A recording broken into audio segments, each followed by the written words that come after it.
19-20 বিত্তীয় বৰ্ষতেই প্ৰধানমন্ত্ৰী আৱাস যোজনাৰ অধীনত গৃহ লাভ কৰা হিতাধিকাৰীয়ে আজিও সম্পূৰ্ণৰূপে নাপালে নিজৰ বাসগৃহটি। দুৰ্নীতিৰ অভিযোগ পঞ্চায়তৰ সভানেত্ৰীৰ বিৰুদ্ধে। ফুকনাখাট গাঁও পঞ্চায়তত এতিয়া কেৱল দুৰ্নীতি আৰু দুৰ্নীতি। পঞ্চায়ত সভানেত্ৰী মিনু গোৱালাই চৰকাৰী আৱাস গৃহৰ নামত চলাইছে এতিয়া দুৰ্নীতি আৰু এই অভিযোগ একাংশ ৰাইজৰ।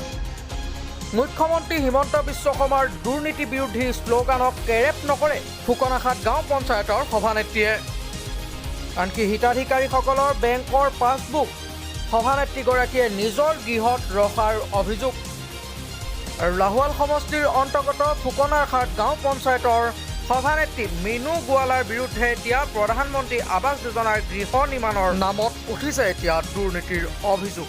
আৰু কিদৰে নিৰ্মাণ কৰিছে চাওক, 1,30,000 টকা আবণ্টিত প্ৰধানমন্ত্ৰী আৱাস গৃহ। আৰু স্থানীয় ৰাইজে এনেদৰে প্ৰতিক্ৰিয়া প্ৰকাশ কৰিছে সংবাদ মাধ্যমৰ আগত। মই এইবিলাকক এইটোৱে ক'ব বিচাৰোঁ যে দৰিদ্ৰ সীমা দুখীয়া মানুহবিলাকক যোনবিলাক ঘৰ পাইছে দিছে, সেইবিলাক ঘৰ সিহঁতৰ মতে সম্পূৰ্ণ হ'ব লাগিছিলে, কিন্তু হোৱা নাই।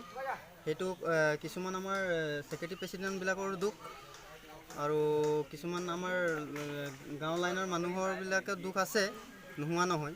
কেলৈ কি সিহঁতি ঘৰটো পায়, তাৰপিছত পাছবুকটো লৈ কিনে প্ৰেছিডেণ্ট বাইদেউ লৈ যায় তাৰপিছত মই ঘৰটো বনাই দিম বুলি কাৰোবাক ঠিকাদাৰক দি দিয়ে, অথচ নিজেও বনায়। তেনেকৈ কৰি মেলি আমাৰ লাইনতো বহুতক দিছিলে বনাবলৈ। তো এতিয়া তেনেকৈ মানে কি হয়, মানুহজনক 2 টকা খাবলৈ দিম বুলিও লয়, কেতিয়াবা নিজেও ঘৰটো বনাম বুলিও লয়। তো তেনেকৈ কিছুমান থাকি গৈছে, কিছুমান হৈ গৈছে। প্ৰেছিডেণ্টৰ নামটো কি? প্ৰেছিডেণ্টৰ নাম মিনু গোৱালা। তাৰপিছত এনেকৈ ঘৰ কিছুমান থাকি গৈছে আৰু কিছুমান হৈ গৈছে।